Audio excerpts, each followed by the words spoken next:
delighted to say that Mr. Palladino joins us now. Good afternoon, sir. Hi, Martin. How are you? Thank you for joining us. I'm sorry to put it so bluntly, but isn't it all over for Mr. Gingrich? I think it's just begun for Mr. Gingrich. It's just begun? Oh, yeah. I think you're going to see a resurgence here. I think in New York you're going to see something astounding on Tuesday. I think you're going to see the rank and file of the Republican Party, that same rank and file that came out and gave me 67% of the Republican rank and file vote. You're going to see the same thing happen with Newt Gingrich. I think Romney has made a big mistake. He chose not to campaign in New York. He chose not to go to the Republican dinner yesterday in New York City. Gingrich was there, and he was amazing. His speech was just perfect. I'm sure he was, sir, but there is a slight problem, is there not, with the number of delegates that Mr. Romney has already accrued versus the minuscule number that Mr. Gingrich has? Martin, the press has been knocking Gingrich and Santorum since the beginning.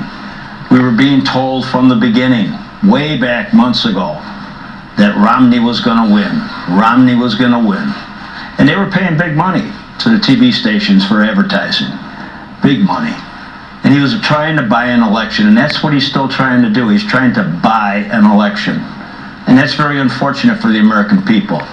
And it's time that the press just reported the facts of what things look like right now, instead of giving their opinions. Because the opinions are damaging to the American system. Yes. Because the opinions are swaying people, because everybody wants to be on the side of a winner.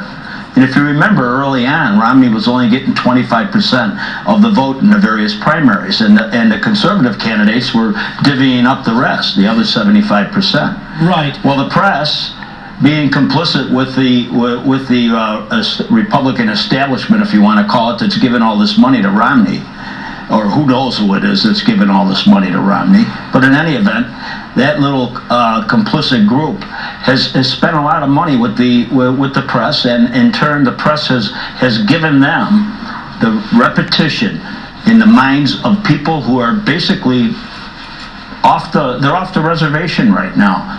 They really can't focus on, 14 debates? They can't focus on what's going on out there.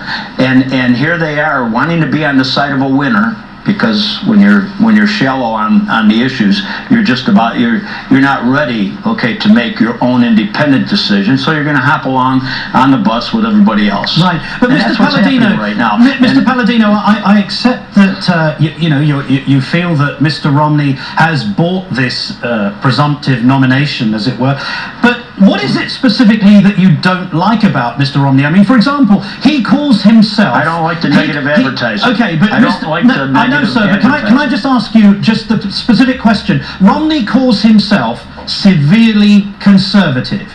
Is he conservative to you? He's about as conservative as you are, Martin. No, he's not conservative. Actually, I am relatively conservative, particularly in my dress, but we're talking about Mr. Romney in this sense, not myself, if you don't mind. So if we might focus on Mr. Romney, is Mr. Romney a conservative?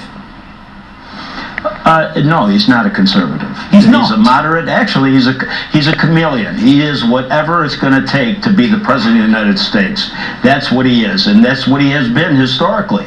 He's flip-flopped on issues for years and years and years. I mean, the man doesn't really have a solid understanding of a lot of these issues, nor does he have a solid solution. He's into sound bites, and you guys pick up the sound bites and you put them out there and say that that's satisfactory. Well, it's not satisfactory. But Mr. Palladino, the Republican establishment is going to have you hung for saying that kind of thing. He is the man. I don't care about the They want to surround him now. They want to support him for the general election. And yet, listening to you, and I know that you're a conservative, you have no time for Mitt Romney. I have no time for the Republican establishment either. Palladino? It's about time that they learned. It's about time they learned, that their days are numbered right now. Yeah. Carl Palladino, I'm afraid we've run out of time, but we were delighted to have you join us. Do come back again, and thank you, sir. Thank you, Mark.